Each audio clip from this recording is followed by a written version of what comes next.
Assalamualaikum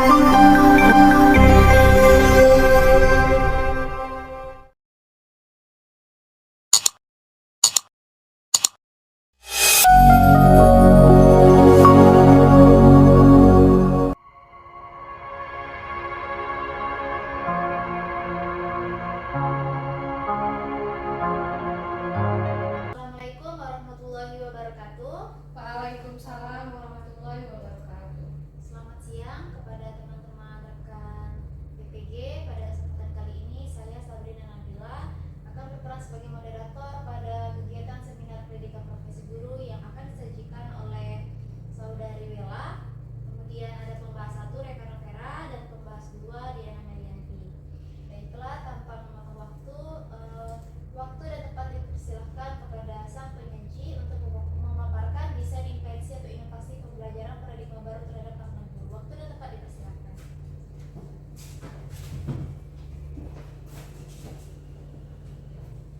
Baiklah, terima kasih kepada moderator yang telah memberikan kesempatan.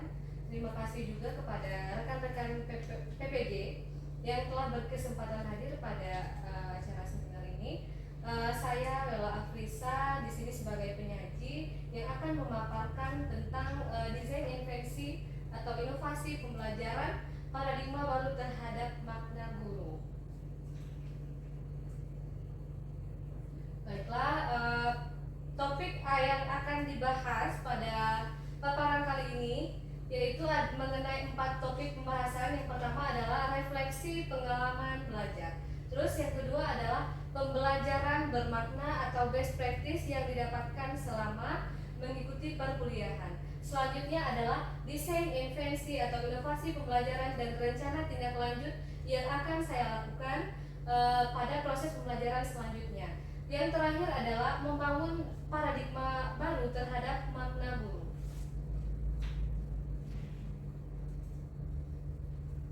Refleksi pengalaman belajar. Nah, di sini saya memilih pembelajaran berdiferensiasi, yaitu salah satu mata kuliah yang sudah saya pelajari di PPG Prajabatan ini. Kenapa saya memilih mata kuliah ini untuk direfleksikan?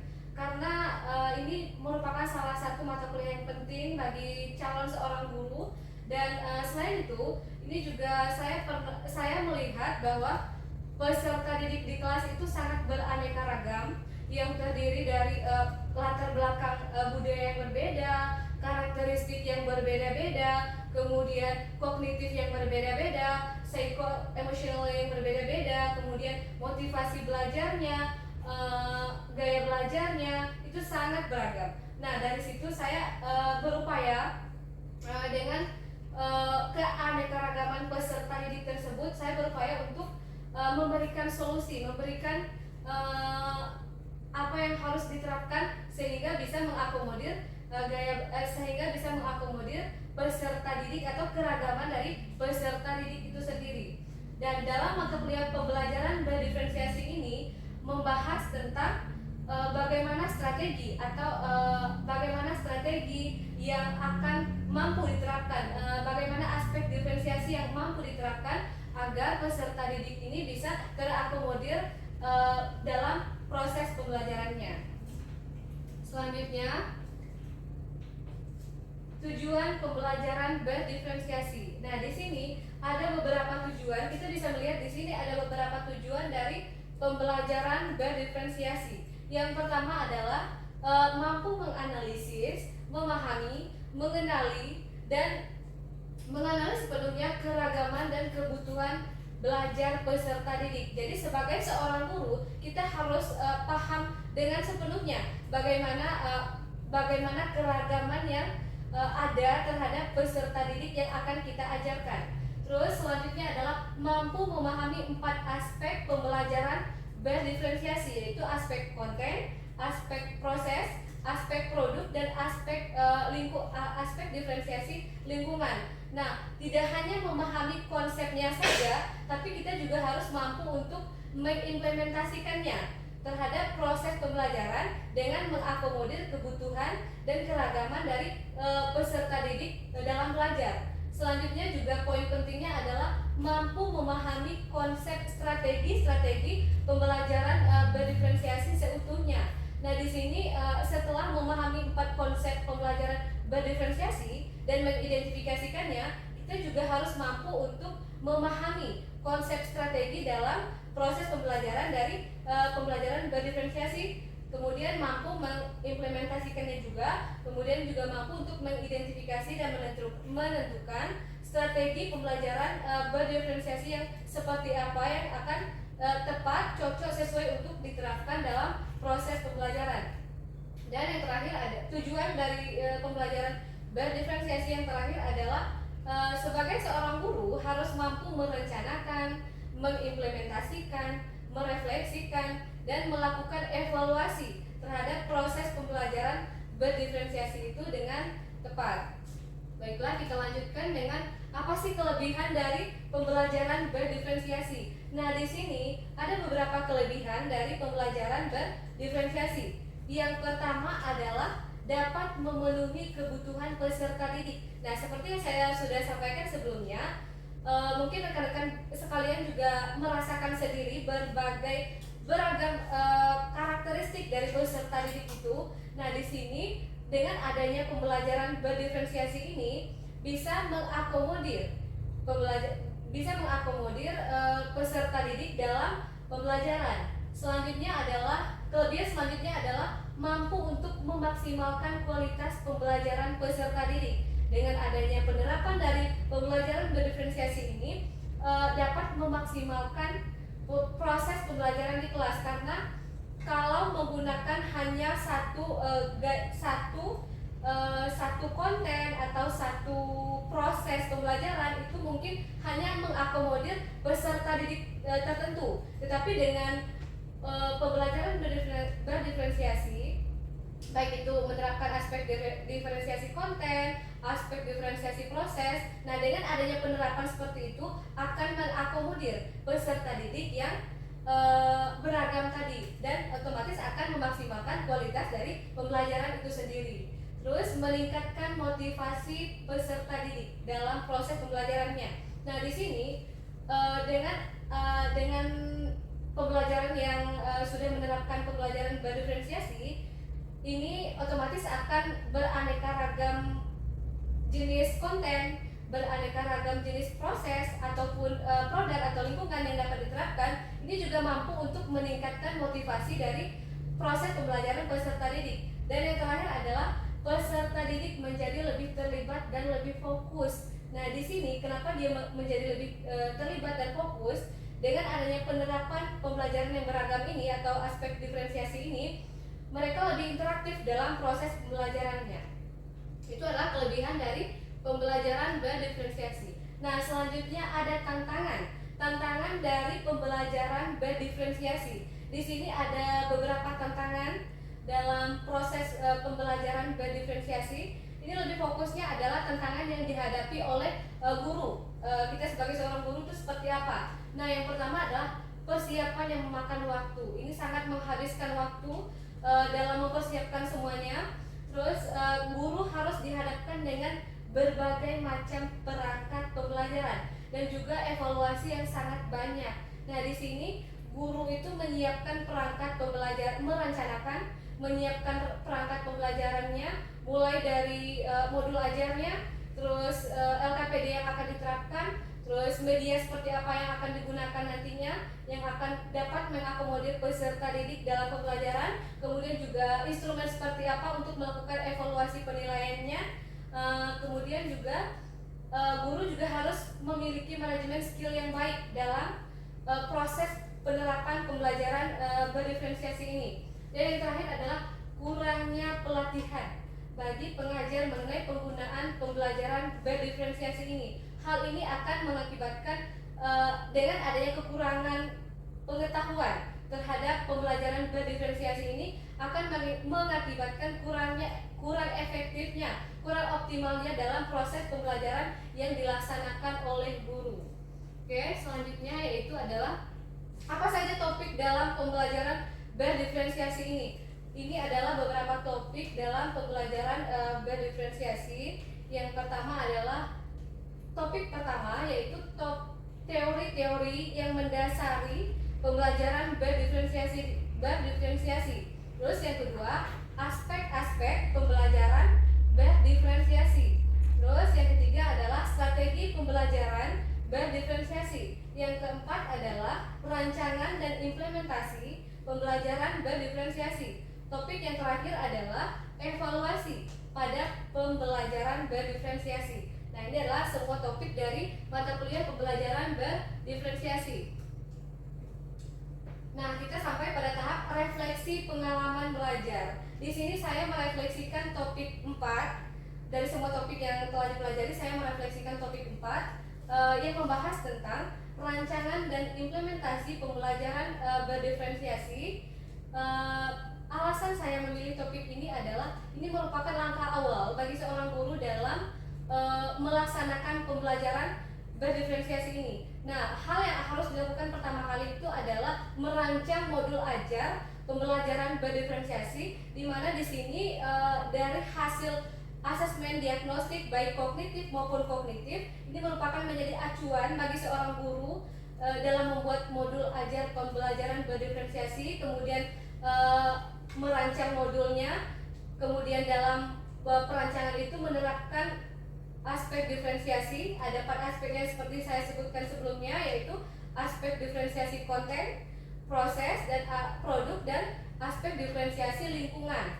Nah, boleh digunakan semua aspek diferensiasi ini, boleh juga menggunakan beberapa dari aspek diferensiasi ini. Baiklah, selanjutnya adalah apa saja aspek pembelajaran dari pembelajaran berdiferensiasi ini. Nah, di sini ada 4 aspek pembelajaran berdiferensiasi. Yang pertama adalah diferensiasi konten. Nah, di sini adalah terkait materi yang diajarkan oleh guru. Nah, materi seperti apa yang akan disajikan atau diberikan oleh guru sebagai bahan pembelajaran untuk peserta didik memahami suatu materi yang akan dipelajarinya. Di sini bisa berupa buku yang mereka miliki, atau LKS yang mereka miliki, atau bahan dari internet yang boleh dikirimkan oleh guru, atau bahan lainnya. Nah, di sini diferensiasi proses. Kalau diferensiasi proses itu adalah terkait cara guru menyampaikan materi yang akan diajarkan. Nah, di sini ada berbagai cara yang dilakukan oleh guru, bisa melalui memberikan video dalam menyampaikan materi, bisa menampilkan beberapa gambar atau informasi terkait materi yang akan diajarkan melalui PPT, bisa juga memberikan print out dari materi yang akan diajarkan. Nah, selanjutnya ada diferensiasi produk. Di sini adalah variasi hasil belajar yang akan dihasilkan oleh peserta didik. Guru akan memberikan beberapa pilihan dari hasil produk, jenis hasil produk yang akan dihasilkan, kemudian peserta didik itu memilih jenis produk apa yang akan bisa mereka hasilkan. Kurang lebih seperti itu. Nah, selanjutnya adalah diferensiasi lingkungan belajar. Di sini diferensiasi lingkungan belajar ini diharapkan akan membuat lingkungan yang aman, nyaman bagi peserta didik. Dalam hal ini bisa kita menggunakan misalnya dalam pembelajaran storytelling atau legenda atau naratif yang seperti itu, atau fairy tale. Posisi duduk kita bisa merubah posisi duduknya. Misalnya kalau untuk peserta didik yang sedang bercerita berdiri di tengah dan dikelilingi oleh peserta didik yang lainnya membentuk liter U atau lingkaran. Jadi untuk memudahkan peserta didik ini mendengarkan secara lebih jelas gitu. Atau boleh juga lingkungan belajarnya dengan menyesuaikan materi yang akan diajarkan, boleh di luar kelas atau di dalam kelas dengan konteks menyesuaikan pada materinya. Itu adalah aspek diferensiasi. Kemudian dilanjutkan pembelajaran bermakna yang saya dapatkan dari mata kuliah ini. Ada beberapa di sini. Yang pertama adalah saya memahami bahwa karakteristik peserta didik itu sangat beragam. Yang seperti saya sebutkan sebelumnya, ada kognitifnya berbeda, gaya belajarnya berbeda, terus latar belakangnya berbeda, karakteristiknya berbeda. Jadi saya bisa memahaminya, mengenalinya dengan baik dan mengidentifikasikannya. Kemudian berinovasi dalam pembelajaran. Nah, di sini dengan adanya saya memahami betul dengan karakteristik dari peserta didik, saya melakukan inovasi. Seperti media seperti apa yang bisa saya terapkan untuk mengakomodir dari peserta didik yang beragam ini. Saya bisa menggunakan PPT atau media pembelajaran atau video pembelajaran seperti yang saya sampaikan sebelumnya.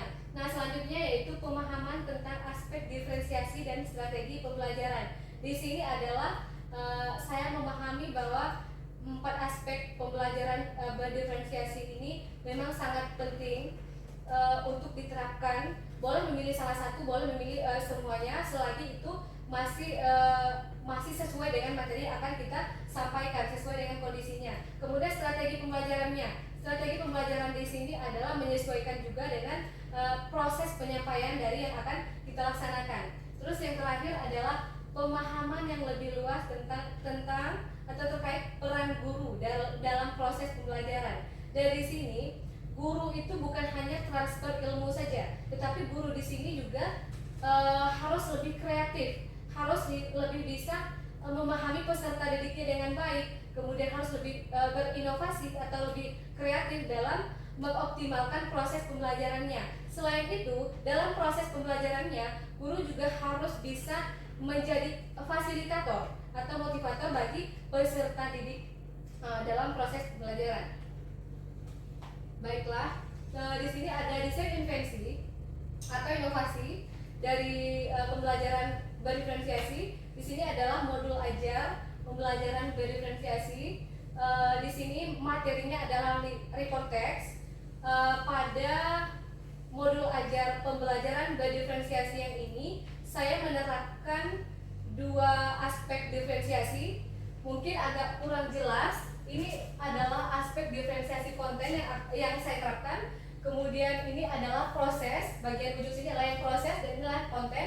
Nah, di sini aspek diferensiasi konten yang akan saya terapkan itu ada 2 jenis, yaitu saya menyiapkan materinya, saya menggunakan print out untuk memberikan kepada siswa dan buku paket yang bisa digunakan peserta didik ya dalam memahami materi yang akan dipelajari. Selanjutnya proses yang saya gunakan di sana adalah dalam menyampaikan materi saya menggunakan video tentang, ini kan report textnya lebih tentang animal. Nah, di sini menggunakan video yang tentang hewan.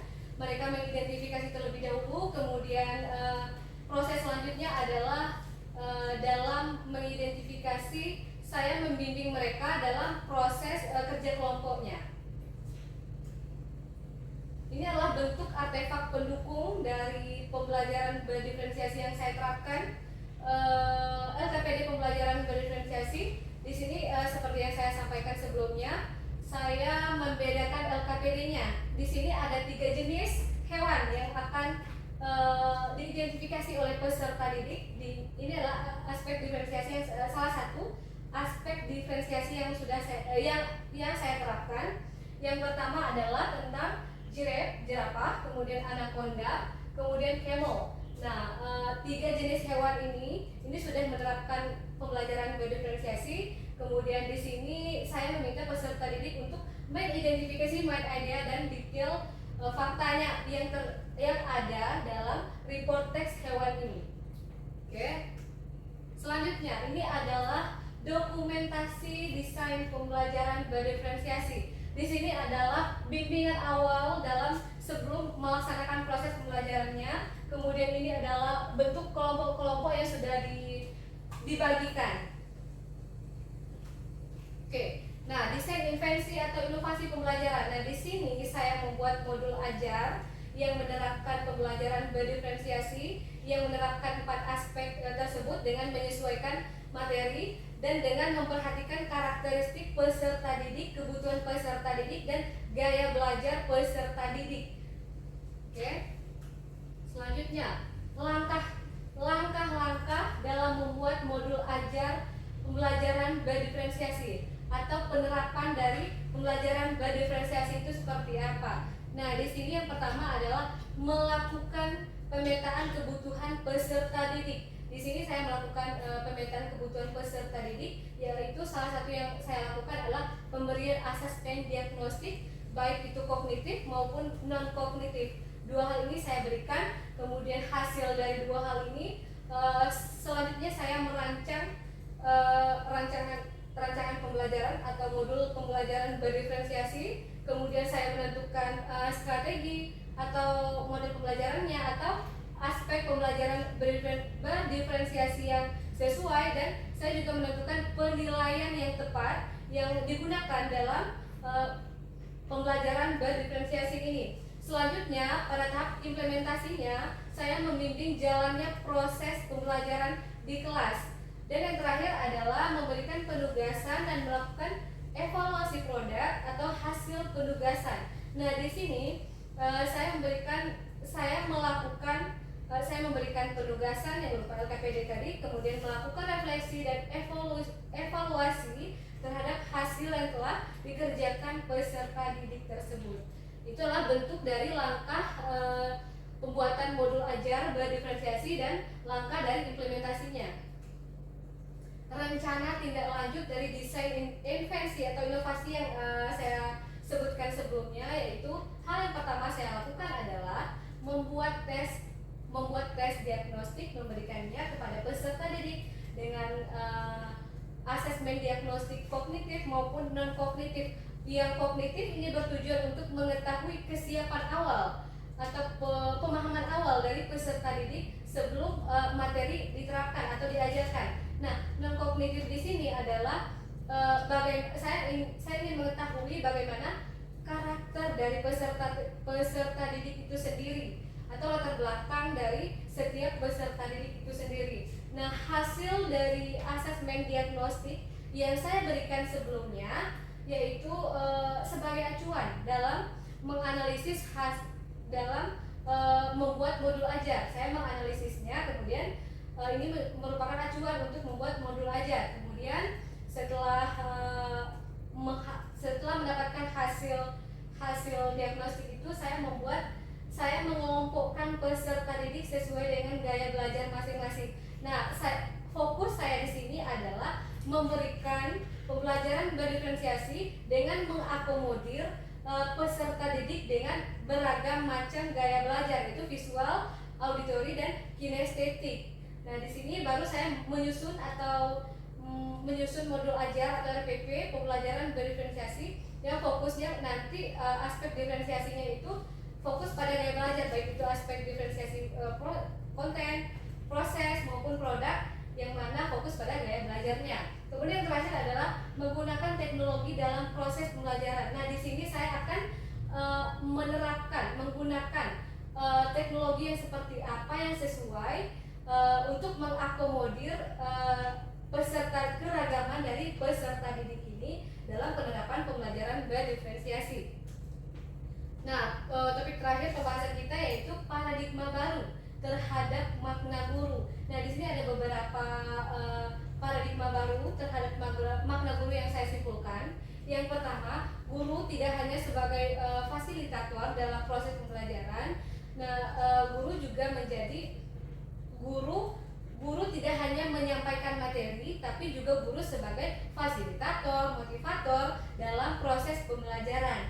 Nah, yang kedua yaitu guru menciptakan pembelajarannya itu sesuai dengan karakteristik peserta didiknya yang beragam tadi. Kemudian guru juga menciptakan pembelajaran yang menarik dengan berbagai macam media pembelajaran agar dapat mengoptimalkan proses pembelajaran. Nah, yang terakhir di sini adalah guru tidak hanya memberikan pembelajaran secara akademik seperti yang saya sampaikan sebelumnya, tapi juga guru menjadi pendidik yang menjadi suri teladan bagi peserta didiknya. Baiklah, sekian dari saya. Terima kasih. Saya kembalikan ke moderator. Baiklah, terima kasih kepada saudari penyaji Bella Afrisa yang telah memaparkan desain inovasi, tindak lanjut serta paradigma baru terhadap makna guru yang sangat menarik, padat, dan jelas. Nah, selanjutnya kita akan memasuki sesi tanya jawab. Dipersilakan kepada pembahas 1 dan pembahas 2 untuk mempersiapkan pertanyaannya. Mungkin bisa kita mulai dari pembahas 1 terlebih dahulu. Silakan dipaparkan pertanyaannya kepada sang penanya.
bertas gitu ya. Jadi mereka itu mempunyai emosi yang lebih meledak-ledak daripada anak-anak tingkatan seperti SMA. Nah, bagaimana cara Anda mengumpulkan tes diagnostik untuk menyesuaikan pembelajaran diferensiasi yang diterapkan di dalam kelas yang akan diajar, mengingat anak-anak umur belasan seperti itu biasanya tidak ingin untuk mengisi tes diagnostik ataupun mengisi kuesioner karena mereka menganggap itu adalah sesuatu hal yang tidak penting untuk mereka. Apakah Anda mempunyai seperti strategi untuk mendapatkan hasil diagnostik yang sesuai sehingga Anda bisa menerapkan pembelajaran berdiferensiasi di dalam kelasnya? Begitu saja menurut saya pertanyaannya. Terima kasih. Saya kembalikan kepada moderator. Baiklah, terima kasih kepada pembalas 1. Kepada penyaji, bagaimana sudah dapat menangkap pertanyaan dari pembalas 1? Baik, saya mendengar. Oke, baiklah, akan langsung ditanggapi atau kita tampung dulu untuk membahas kedua lagi? Boleh langsung ya. Oke, silakan kepada penyaji dipersilakan. Baiklah, saya ulangi pertanyaannya tadi.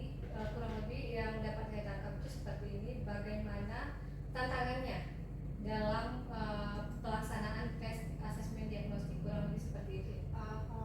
Bagaimana menyikapi sikap peserta didik yang lebih tidak, biasanya kan kalau anak SMP tidak ingin dia melakukan tes diagnostik karena menurutnya itu adalah suatu hal yang tidak serius. Iya. Karena mereka merasanya kenapa harus ada tes diagnostik, kan biasanya kita belajar seperti ini gitu. Apakah ada tantangan yang dihadapi ketika mengambil sampel itu ke lapangan? Oke, baik.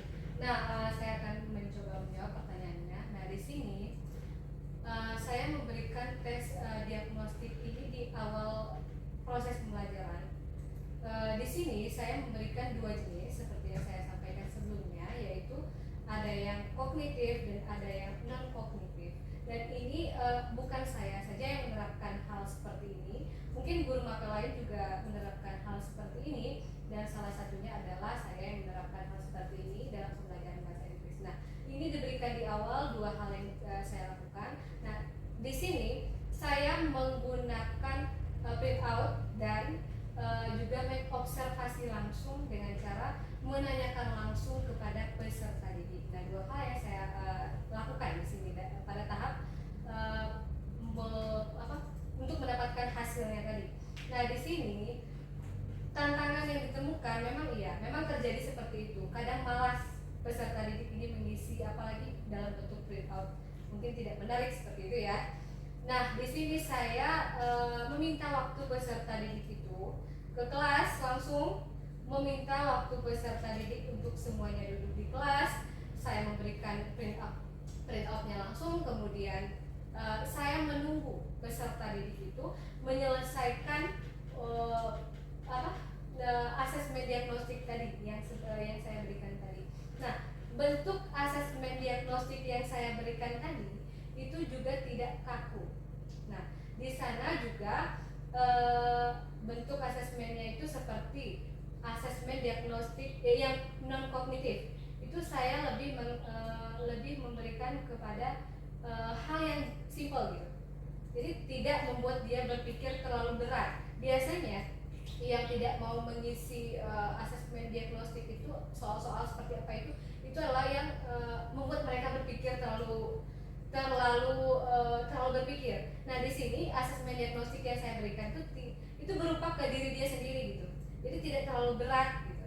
Nah, bentuknya itu seperti saya menanyakan bagaimana sih kalau kamu dalam belajar, lebih senangnya mendengar atau lebih senangnya nonton video saja, atau kamu lebih senang nanya teman-teman gitu.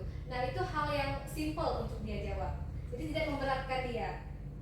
Jadi selain itu saya membimbing mereka dalam pengisian. Kemudian saya juga memberikan arahan kalau poin ini cara ngisinya seperti ini. Kemudian ada yang masih kurang paham dengan pertanyaannya, boleh langsung tanyakan dengan saya. Jadi saya rasa tantangannya itu seperti itu, dan solusi yang saya berikan juga saya tidak meninggalkan mereka begitu saja untuk mengisi. Jadi saya standby di sana, kemudian saya membimbing mereka dalam mengisinya, dan pertanyaan-pertanyaan juga hal yang memang tidak terlalu membuat berpikir, tidak terlalu kritis gitu bagi mereka. Oke, sekian dari saya. Baiklah, terima kasih penyaji atas jawabannya. Kepada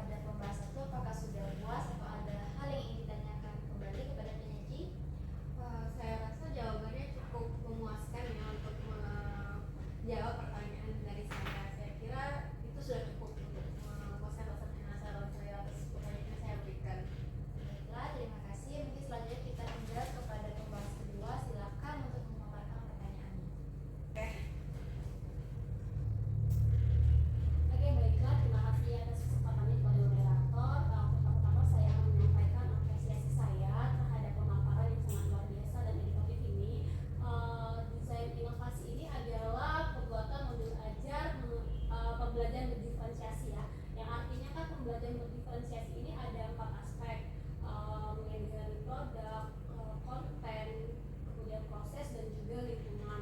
Nah, yang ingin saya tanyakan di sini pada aspek produk. Nah, aspek produk ini artinya peserta didik itu akan menciptakan suatu karya, benar? Iya. Nah, yang ingin saya tanyakan itu adalah bagaimana Anda akan mengalokasikan waktu jadwal pembelajaran dengan diferensiasi produk ini. Yang kita tahu kan pembelajaran bahasa Inggris kan hanya 2 jam pelajaran.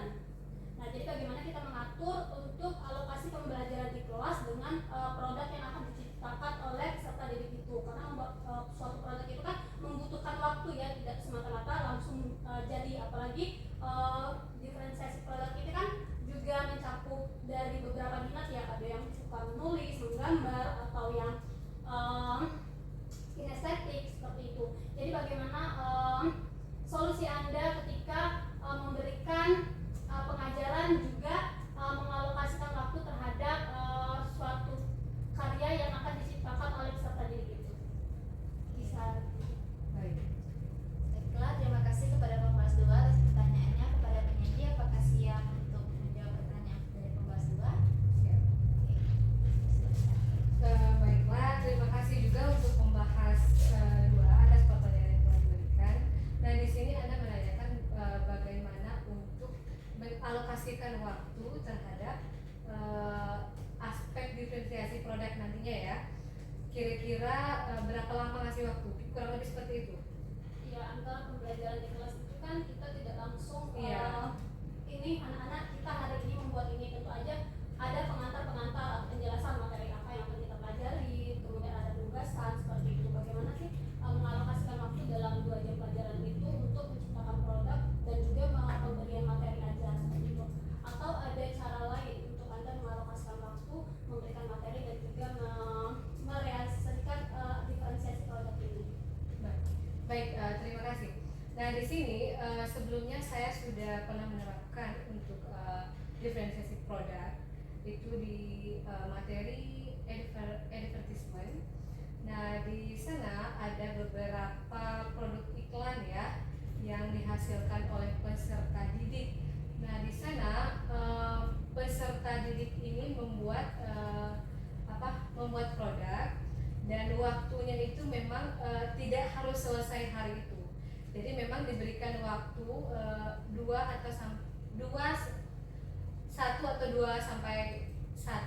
sampai lebih pertemuannya untuk menciptakan produk itu sendiri. Nah, proses dari pertemuan itu adalah pemberian materi terlebih dahulu. Nah, diberikan pemahaman tentang suatu materi yang akan diajarkan, tentang iklan tersebut, kemudian apa saja yang berkaitan dengan iklan itu sendiri, kemudian hal yang memang menjadi karakteristik atau konsep dari iklan ini seperti apa, itu diberikan pemahaman terlebih dahulu kepada peserta didik. Kemudian pertemuan yang selanjutnya pada tahap untuk menciptakan atau menghasilkan produk atau membuat produk. Nah, peserta didik ini diberikan waktu beberapa 1 atau 2 kali pertemuan untuk bisa menghasilkan produk itu sendiri. Nah, jadi tidak harus serta-merta 1 hari selesai. Jadi bisa diberikan 1 sampai 2 kali pertemuan, menyesuaikan dengan jam pembelajarannya. Karena tidak terakomodir juga jika memberikan 1 hari dengan materi yang agak berat gitu. Jadi kita harus menyesuaikan dengan materinya dan menyesuaikan dengan jam pembelajaran yang memang sudah ditetapkan. Kurang lebih seperti itu. Oke, terima kasih.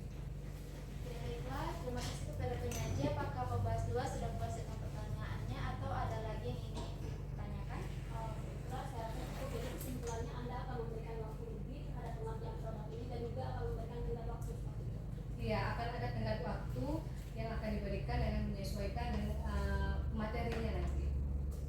Saya rasa bisa saya terima dari Baiklah, terima kasih. Saya rasa sesi tanya jawab ini berakhir. Resmi kita tutup.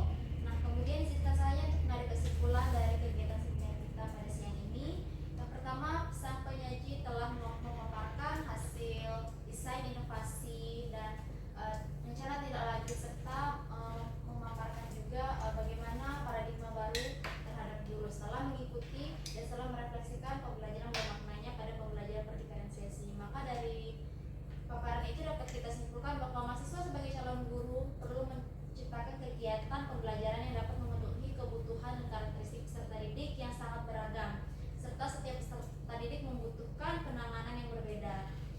itu setiap peserta didik juga memiliki kelebihan, kekurangan, kesiapan belajar, minat, bakat, dan latar belakang yang berbeda-beda. Dengan menerapkan berbagai upaya, baik itu metode, teknik, strategi pada pembelajaran diferensiasi, maka diharapkan dapat mengakomodir kebutuhan belajar peserta didik sehingga mereka dapat mencapai tujuan belajar sesuai dengan fase dan kompetensi yang akan dicapai. Oleh karena itu, dalam